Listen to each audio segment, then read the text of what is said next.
परमेश्वर के महान और अद्भुत अनुग्रह से ये समय और ये अवसर हमारे जीवनों में परमेश्वर ने प्रदान किया है कि हम परमेश्वर के वचन से सीख सकें, परमेश्वर के वचन से कुछ ऐसी बातों को समझ सकें जो कि हमारे आत्मिक जीवन के लिए बहुत ही ज़्यादा लाभदायक हैं, बहुत ही ज़्यादा ज़रूरी हैं और उन बातों को समझ करके अपने जीवनों को एक जयवंत मसीही जीवन जीने की ओर हम अग्रसर कर सकें।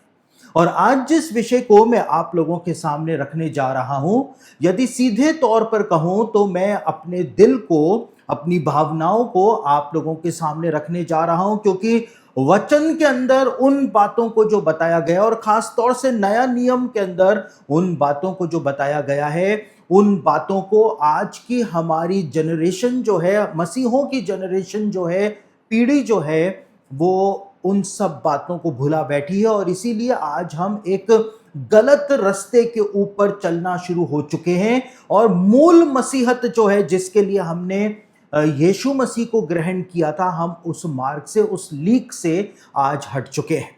और जो चीजें मैं आप के सामने आज रखने जा रहा हूं वो वास्तव में एक प्रकार का आईना है हम मसीहों के लिए, हमारे लिए। यानी कि मैं भी उन बातों में आप लोगों के साथ शामिल हूं। ऐसा नहीं है कि मैं कोई एक्सेप्शन हूं, मैं अलग हूं, लेकिन हम सबके लिए वचन जो है वो एक आईना है जिसके अंदर हम अपने चेहरों को देख सकते हैं कि आज हम कहां पर खड़े हुए हैं और किस तरह से प्रभु यीशु मसीह के आगमन की बाट जो है वो जो रहे हैं। पौलुस इस बात को वचन के अंदर कहता है कि क्या तुम इतने निर्बुद्धि हो कि तुम आत्मा की रीति पर आरंभ करके और अब शरीर की रीति पर अंत करोगे। हम में से प्रत्येक जन जिसने उद्धार को पाया है, जो यीशु मसीह के पास आया था अपने पापों की क्षमा प्राप्त करने के लिए, हम यीशु मसीह के पास आए थे आत्मिक रूप में, उससे पापों की क्षमा प्राप्त करने के लिए, उससे उद्धार प्राप्त करने के लिए। ये हमारा मोटिव था यीशु मसीह के पास आने का। लेकिन आज इतने साल गुजर जाने के बाद हमारा मोटिव जो है कि हम जिस मोटिव से यीशु मसीह के पास आए थे, क्या हमारा मोटिव आज भी वही बना हुआ है? हमारा उद्देश्य वही बना हुआ है या हम अपने उद्देश्य से भटक चुके हैं? कहीं आज हम सिर्फ शारीरिक जो आशीषें हैं, वर्ल्डली ब्लेसिंग्स जो हैं, केवल उनके लिए ही तो यीशु मसीह के पीछे पीछे नहीं चल रहे हैं कि हमको कार मिल जाए, बंगला मिल जाए, नौकरी मिल जाए, हमको गाड़ी मिल जाए, हमारी शादियां हो जाएं। सिर्फ इस वजह से ही तो हम यीशु मसीह के पीछे नहीं चल रहे हैं, क्योंकि हम इन चीजों के लिए यीशु मसीह के पास नहीं आए थे। हम यीशु मसीह से उद्धार प्राप्त करने के लिए उसके पास आए थे, पापों की क्षमा प्राप्त करने के लिए उसके पास आए थे। और इसीलिए पौलुस इस बात को कहता है कि क्या तुम इतने निर्बुद्धि हो गए हो कि तुमने आत्मा की रीति के ऊपर आरंभ किया था और अब तुम शरीर की रीति पर जाकर के अपने जीवन को अंत करोगे? क्या तुम इतने निर्बुद्धि हो गए? तो मसीही जीवन जो है उसके अंदर एक बहुत ही महत्वपूर्ण बात जो है वो वचन के अंदर बताई गई है, जिसको हमने भुला दिया है। और पहली बात जो है, यीशु मसीह ने इस बात को कहा था कि जो कोई अपना क्रूस उठा करके मेरे पीछे ना चले वो मेरे योग्य नहीं है। आप कितना भी इस बात का दावा कर लें कि आप यीशु मसीह के फॉलोवर हैं, यीशु मसीह के पीछे पीछे चलते हैं, लेकिन यदि आपने अपनी शारीरिक लालसाओं को क्रूस के ऊपर नहीं रखा है और उनको ना नहीं बोला है, आपने अपने पापों को ना नहीं बोला है और अपना क्रूस उठा करके यदि आप यीशु मसीह के पीछे नहीं चल रहे हैं, तो यीशु मसीह ने कहा कि वो व्यक्ति जो है मेरे योग्य नहीं है। अब कोई भी दुनिया में कोई भी व्यक्ति जो हो, जिसको आप बहुत बड़ा मानते हो, वो आपको कितनी भी आपको दिलासे दे दे, कितनी भी आपको सांत्वना दे दे, कितने भी आपको वचन बता दे कि यदि आप अपना क्रूस लेकर के यीशु मसीह के पीछे नहीं चलेंगे, उसके बावजूद यीशु मसीह आपको ग्रहण कर लेगा, तो वो सारे दावे खोखले हैं, वो सारे दावे जो हैं वो झूठे हैं। क्योंकि खुद यीशु मसीह ने इस बात को कहा कि जो अपना क्रूस लेकर के, यानी कि अपनी सारी शारीरिक अभिलाषाओं को हटा करके, उनको ना बोल करके और मेरे पीछे ना चले, वो मेरे योग्य नहीं। और इसीलिए यीशु मसीह ने इस बात को कहा कि उस दिन बहुतेरे मेरे पास आएंगे और वो कहेंगे कि प्रभु, हमने तो तेरे नाम से भविष्यवाणियां करी, हमने तेरे नाम से चंगाइयां करी, हमने तो बड़े बड़े आश्चर्य के काम किए, लेकिन मैं खुल करके उनको कह दूंगा कि मैं तो तुमको जानता ही नहीं। यानी कि पवित्र आत्मा के वरदान भी यदि आपके पास होंगे, क्योंकि वो भविष्यवाणियां कर रहे थे, यीशु ने बताया आपके पास चंगाई देने का सामर्थ्य का वरदान हो सकता है। यीशु मसीह ने कहा वो चंगाइयां भी देंगे, लेकिन उसके बावजूद मैं खुल करके उनको बोल दूंगा कि मैं तो तुमको जानता ही नहीं। तो आज एक बहुत बड़ी चेतावनी वचन जो है वो हमको प्रदान कर रहा है, क्योंकि मसीह जीवन जो है उसमें से हमने क्रूस को भुला दिया है। हम सिर्फ शारीरिक अभिलाषाओं के पीछे पड़ चुके हैं, जबकि बाइबल में लिखा है कि जो संसार से प्रेम करता है वो परमेश्वर को अपना दुश्मन बनाता है, क्योंकि परमेश्वर ने संसार के बंधन में से हमको छुड़ा लिया और उसके बाद हम वापस से संसार के बंधन में जाते हैं। तो वचन कहता है कि वो परमेश्वर को अपना बैरी बनाता है। तो हम सांसारिक चीजों के अंदर, उनके उनके लालच के अंदर हम लग गए, जबकि हम इस वजह से यीशु मसीह के पास नहीं आए थे और यीशु मसीह ने ऐसा कोई प्रॉमिस भी हमको नहीं दिया है। एक व्यक्ति जो था वो यीशु मसीह के पास आया और उसने आकर के कहा कि प्रभु मैं तेरे पीछे पीछे चलूंगा। यीशु मसीह ने उसको कहा कि लोमड़ियों के भट्ट और आकाश के पक्षियों के बसेरे होते हैं, लेकिन मनुष्य के पुत्र को सर धरने की भी जगह नहीं है। यानी क्लियर कट, बोल्डली यीशु मसीह ने मुंह पर उसके बोल दिया कि मेरे पीछे आने का मतलब ये नहीं है कि तुमको बहुत सारी सुख सुविधाएं मिलेंगी, तुमको 5 स्टार ट्रीटमेंट मिलेगा, तुमको बहुत सारा दुनिया के अंदर सम्मान मिलेगा, तुम लग्जरियस लाइफ जियोगे। मेरे पीछे आने का मतलब ये नहीं है। यीशु मसीह ने इस बात को बोल दिया था, लेकिन मेरे पीछे आने का मतलब है कि तुमको दुख उठाना पड़ेगा। और एक बहुत ही महत्वपूर्ण बात जो तिमुथियुस की पत्री को जब आप पढ़ें, दोनों पत्रियों को पढ़ें, तो वहां पर बताई गई है। और वहां पर क्या लिखा हुआ है? वहां पर लिखा हुआ है कि सुसमाचार प्रचार करने में मेरे साथ दुख उठा। पौलुस बार बार तिमुथियुस को यही बात बोलता है कि सुसमाचार प्रचार करने में मेरे साथ दुख उठा। पौलुस ने तिमुथियुस को जो आह्वान दिया वो दुख उठाने का आह्वान दिया, लेकिन आज हम एक गलत ट्रैक के ऊपर अग्रसर हो चुके हैं कि हमको आशीषें चाहिए, आशीषें चाहिए, आशीषें चाहिए। और जो मूल मसीहत है, जिसमें क्रूस उठा करके यीशु मसीह के पीछे चलना है, शारीरिक लालसाओं को हमको पूरी तरह से उनका खंडन करना है, उनको ना करना है, अपने मन की आत्मा के अंदर हमको नया हो जाना है। लेकिन वो सारी बातें हमने भुला दी हैं और हम केवल लग्जरियस लाइफ की लालच के अंदर आगे बढ़ते चले जा रहे हैं। और इसीलिए पौलुस कहता है कि क्या तुम ऐसे निर्बुद्धि हो कि तुम आत्मा की रीति पर आरंभ करके अब शरीर की रीति पर जाकर के अंत करने वाले हो।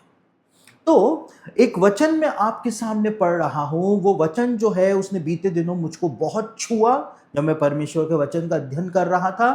और वहां से मैंने इस बात को समझा कि बाइबल को जिस तरह से हम समझते हैं, बाइबल वैसा मसीही जीवन बिल्कुल भी नहीं बताती है। जी उठने के बाद जब यीशु मसीह की मुलाकात पतरस से हुई, तो पतरस को यीशु मसीह ने बताया था कि पतरस कैसी मृत्यु से परमेश्वर की महिमा करेगा। यूहन्ना रचित सुसमाचार में उस वचन में क्या लिखा है आपके सामने पढ़ रहा हूं। यहां पे लिखा हुआ है, यूहन्ना रचित सुसमाचार 21 अध्याय उसके 19वें वचन में उसने इन बातों से बता दिया कि पतरस कैसी मृत्यु से परमेश्वर की महिमा करेगा, और यह कहकर उससे कहा मेरे पीछे हो ले। यहां पर एक ऐसी बात बताई हुई है जिसको हम शायद कभी उस तरह से नहीं समझ पाए हैं जैसा मैं आज आपको बताने जा रहा हूं। यहां पर लिखा हुआ है कि यीशु मसीह ने पतरस को यह बात बताई कि पतरस कैसी मृत्यु से, यानी कैसी मौत से परमेश्वर की महिमा करेगा। यानी कि यहां पर इस बात की झलक बताई गई है कि एक विश्वासी जो होता है, प्रभु का सेवक जो होता है, या साधारण विश्वासी जो होता है, उसकी मृत्यु तक से परमेश्वर को महिमा मिलनी चाहिए, या उसकी मृत्यु तक से परमेश्वर को महिमा मिलती है। यहां पर इस गहरी बात को यूहन्ना के द्वारा लिखा गया है कि पतरस की मृत्यु से भी पतरस जो था वो परमेश्वर की महिमा करेगा। ये बात यीशु मसीह ने बताई। आज हम सबकी पुकार, आत्मा की पुकार परमेश्वर से यही होनी चाहिए कि प्रभु मेरी मृत्यु के द्वारा भी तेरी महिमा होने पाए। अस्पताल में वेंटिलेटर के ऊपर तड़प तड़प करके मरने से अच्छा है कि हमारी मृत्यु के द्वारा भी परमेश्वर की महिमा होने पाए। कैंसर के द्वारा सूख सूख करके मरने से अच्छा है कि हमारी मृत्यु के द्वारा भी परमेश्वर की महिमा होने पाए। और मृत्यु के द्वारा परमेश्वर की महिमा होने पाए, इसका मतलब ये नहीं है कि हम यीशु मसीह के लिए हमारी हत्या हो जाए या यीशु मसीह के लिए हम शहीद हो जाएं। इसका मतलब मूल रूप से ये भी नहीं। लेकिन परमेश्वर के दासों की जब भी मृत्यु होती है तो वो मृत्यु जो होती है वो परमेश्वर के दृष्टि के अंदर अनमोल होती है। जैसा कि भजन संहिता 116 के 15 के अंदर लिखा हुआ है कि यहोवा के भक्तों की मृत्यु उसकी दृष्टि में अनमोल है। क्यों है? क्योंकि उनकी मृत्यु से भी परमेश्वर को महिमा मिलती है। मैं आपको एक उदाहरण देता हूं। परमेश्वर की एक दासी थी जिनका नाम था कैथरीन कुलमैन।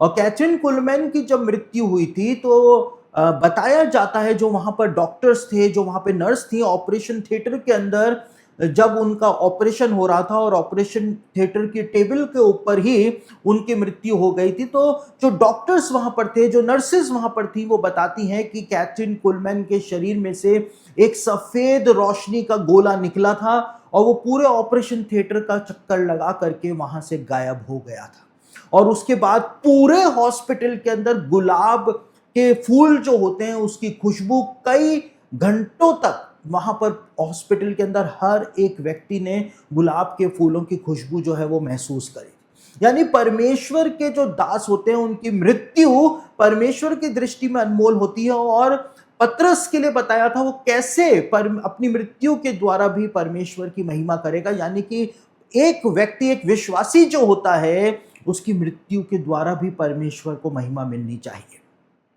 लेबनान के अंदर एक संत हुए थे और वो संत की मृत्यु जब हो गई थी और उनको जब दफनाया गया था, ये कुछ उदाहरण मैं आपको दे रहा हूं मेरी बात को समझाने के लिए। और जब उनको दफना दिया गया था तो उनकी कब्र में से, जमीन के अंदर से उनकी कब्र में से 45 दिनों तक सारे लेबनान के लोगों ने, यहां तक कि सरकारी लोगों ने भी इस बात को देखा था कि कब्रिस्तान के अंदर, उनकी कब्र के अंदर से, जमीन के अंदर से 45 दिनों तक रोशनी जो है वो निकलती रही थी।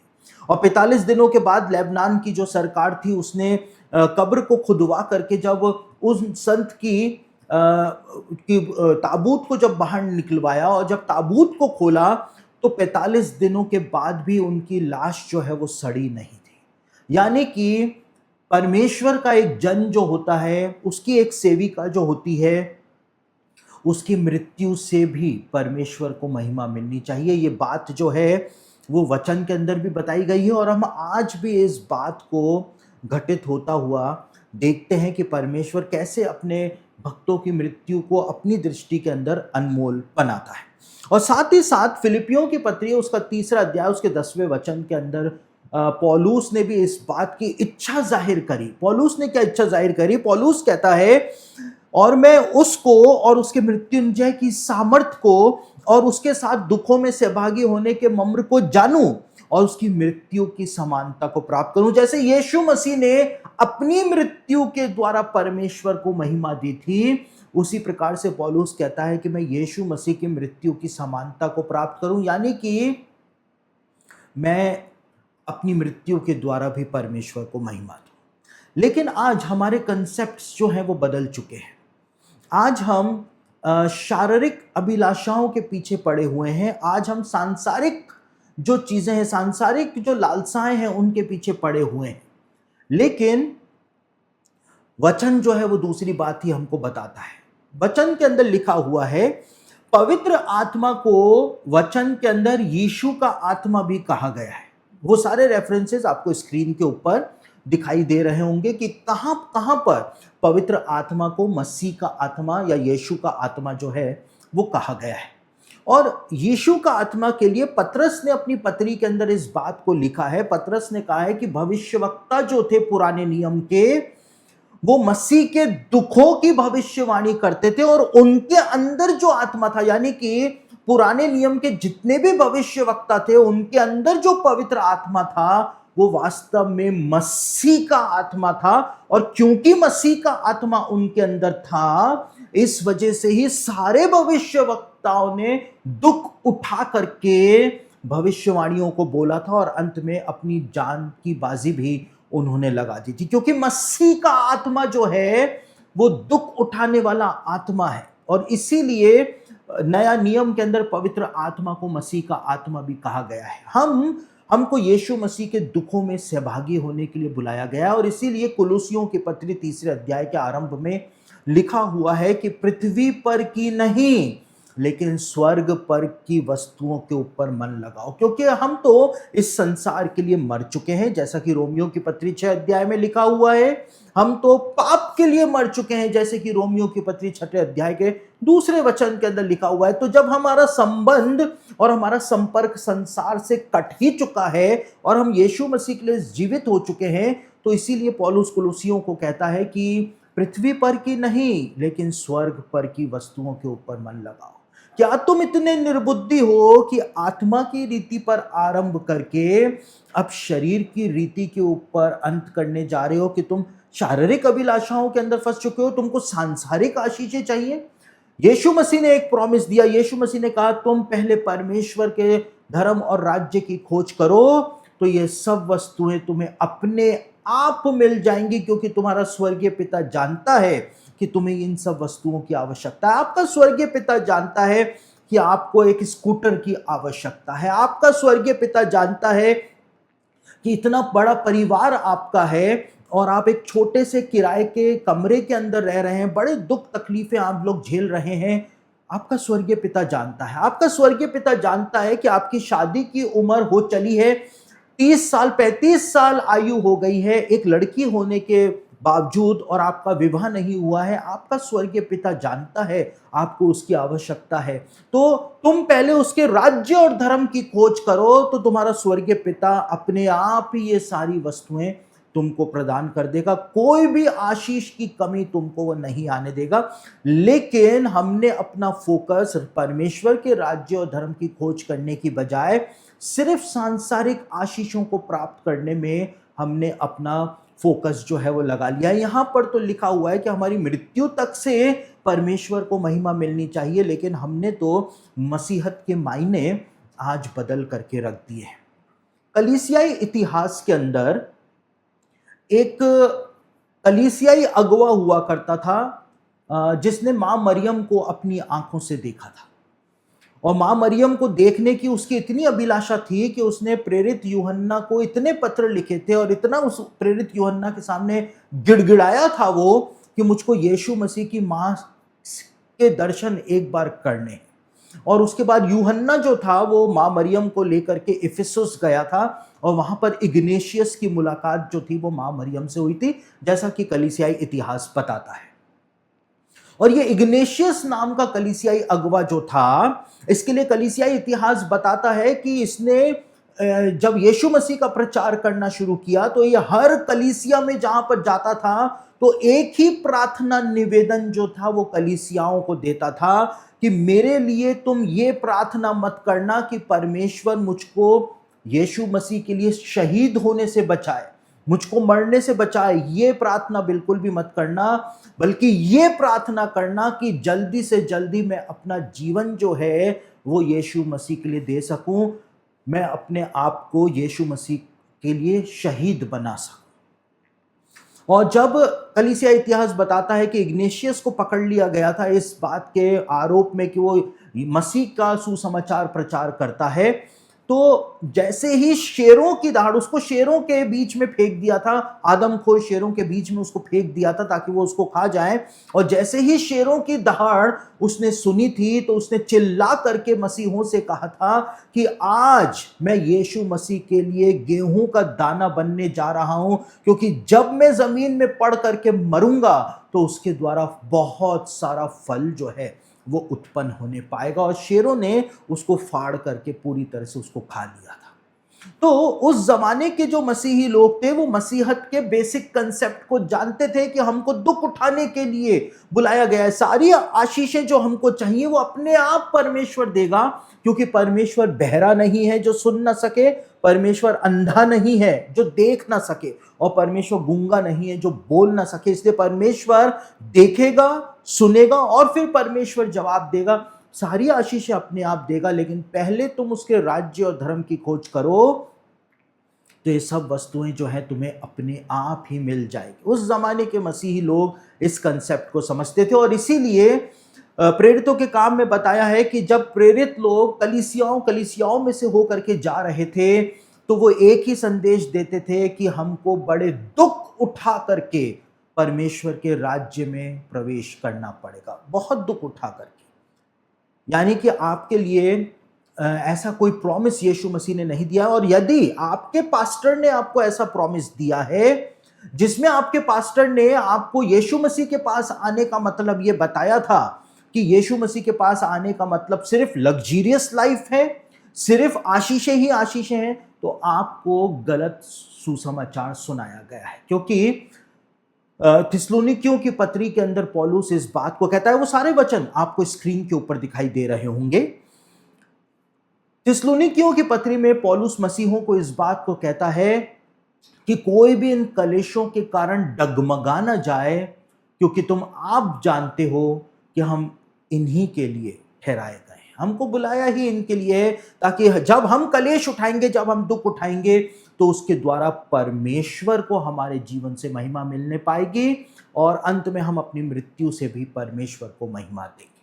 तो कुछ एक उदाहरण मैं आपको बताता हूं। सबसे पहले स्टीफनुस के बारे में बताया हुआ है प्रेरितों के काम के अंदर, प्रेरितों के काम 7 अध्याय उसके 7 चैप्टर के 59 और 60 के अंदर इस बात को बताया गया है कि स्टीफनुस जो था वो पहला शहीद था। यीशु मसीह के क्रूसीकरण के 8 सालों के बाद पहला शहीद जो था वो स्टीफनुस बना था, जिसको पत्थरों से मार मार करके मार डाला गया था, और उसने अपनी जान बचाने के लिए कोई दुहाई भी नहीं दी थी, लेकिन उसकी मृत्यु के द्वारा भी परमेश्वर को महिमा मिली थी, क्योंकि वहां पर लिखा हुआ है कि उसका चेहरा जो है वो स्वर्गदूत की तरह उन लोगों के सामने दिखाई देना शुरू हो गया था।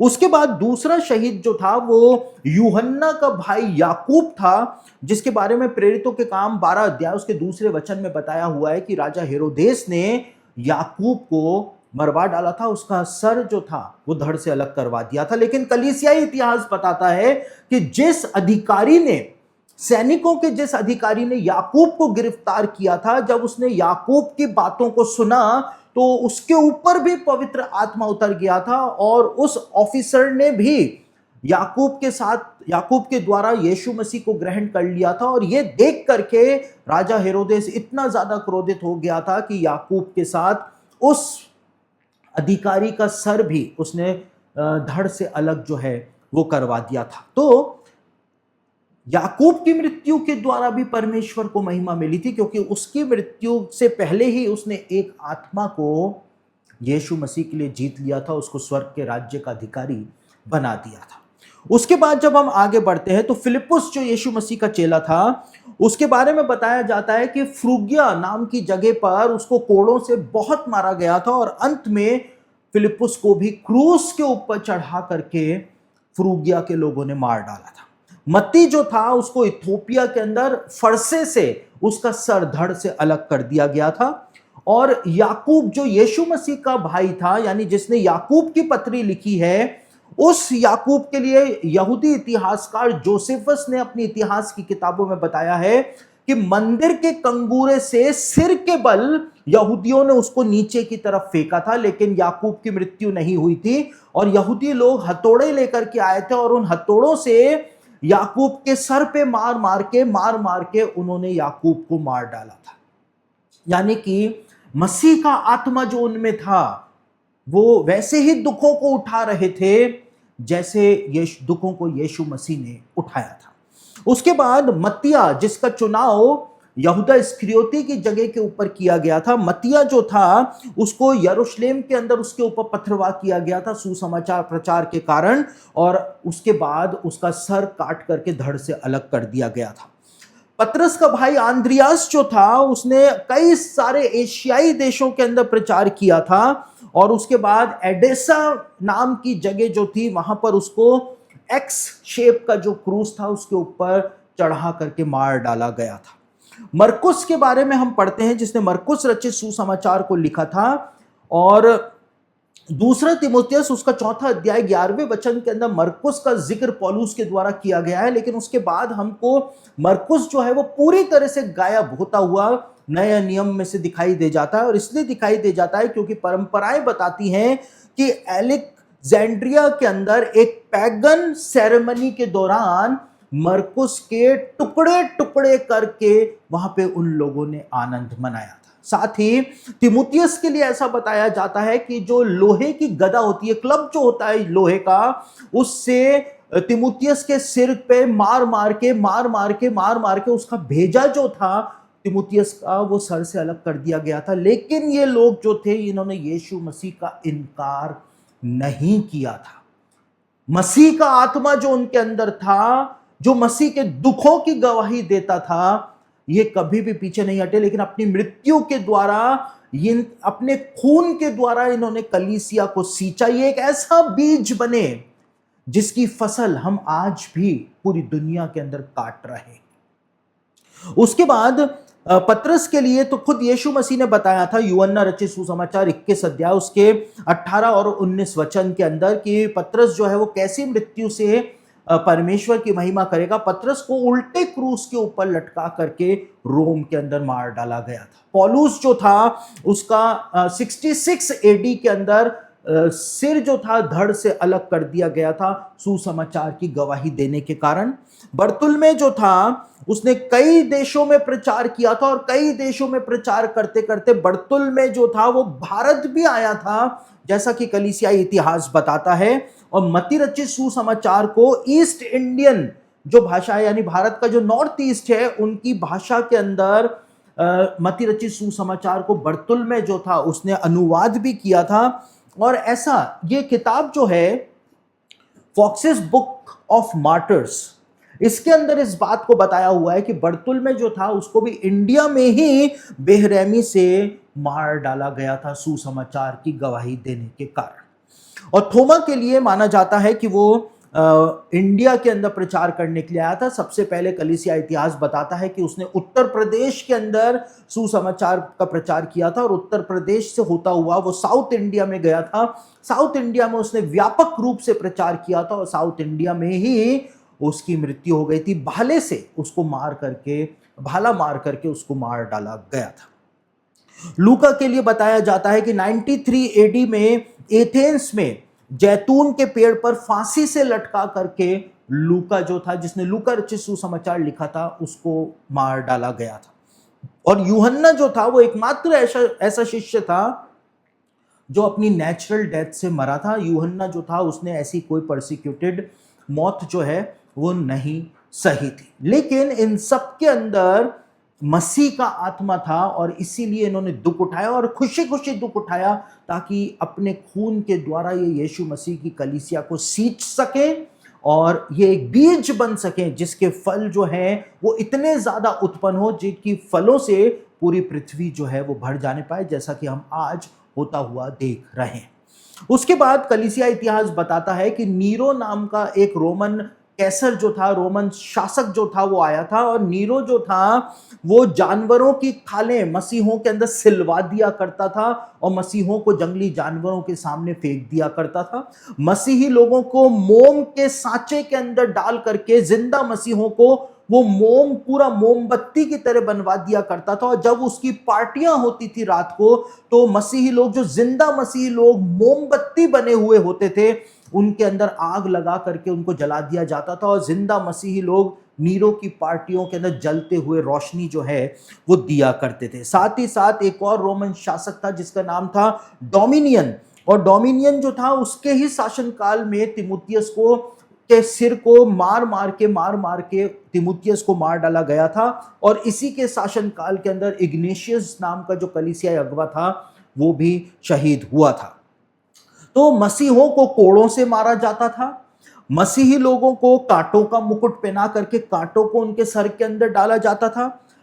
उससे भी ज्यादा दर्दनाक बात यह थी कि मसीही लोगों के जो गुप्तांग होते थे, उन गुप्तांगों को आग से जलाया जाता था। मसीही लोगों को बिल्कुल लोहे का पलंग जो गर्म कर दिया जाता था, बिल्कुल रेड हॉट, बिल्कुल लाल हो जाता था आग की तपन से लोहे का पलंग, उस पे नंगा करके मसीही लोगों को लिटा दिया जाता था। गर्म जो लोहे की कुर्सी हुआ करती थी, कितनी जवान मसीही लड़कियां थी जिनके लिए इस किताब के अंदर बताया हुआ है कि वो लड़कियां इतनी भयानक रूप से सुंदर हुआ करती थी।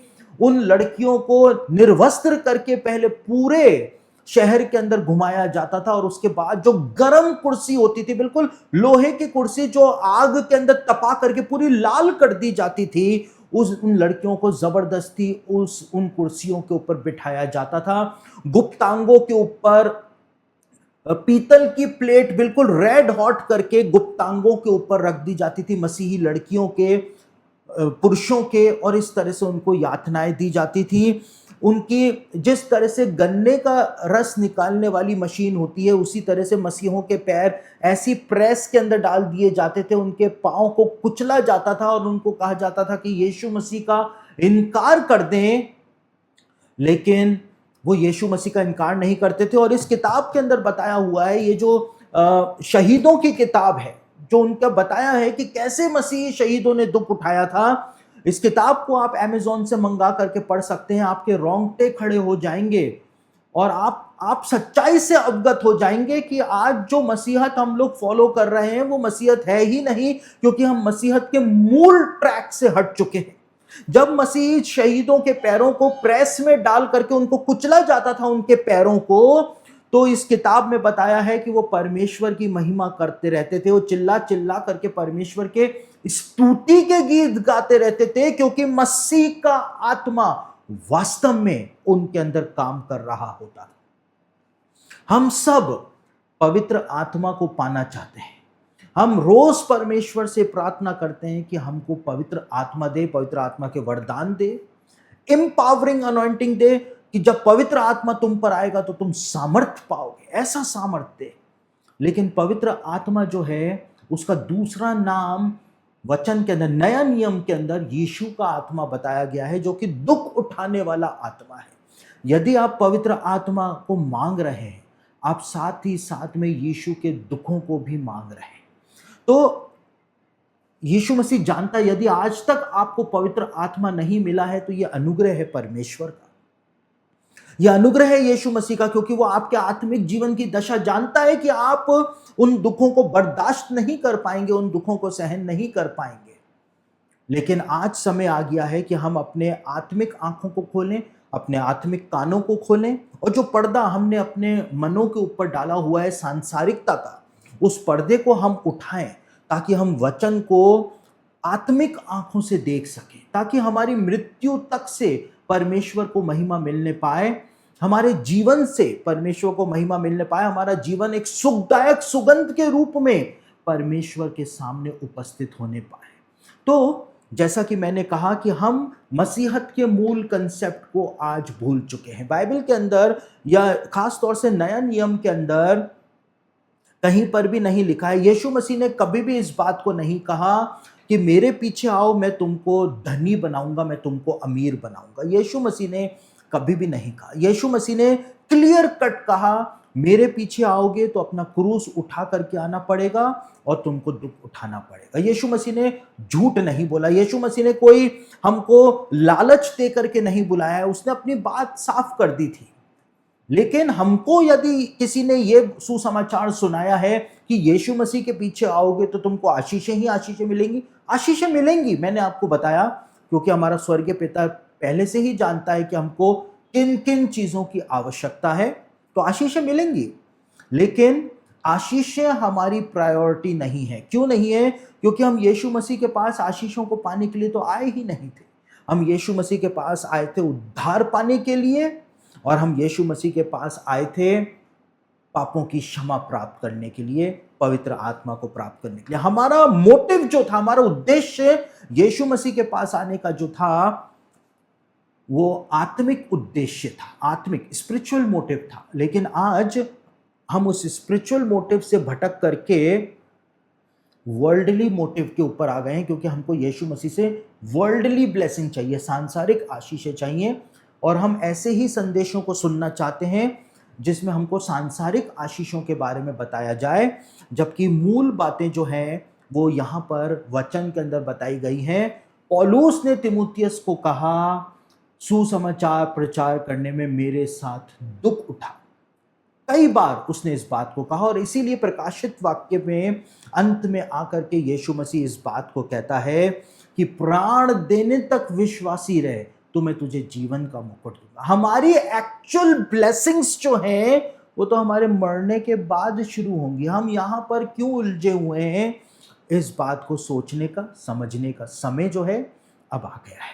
आप लोग अपने जीवनों को जांचें, परखें, क्योंकि वचन कहता है कि अपने आप को जांचो कि विश्वास में हो भी या नहीं, या केवल अपने आप को तुम धोखा दे रहे हो।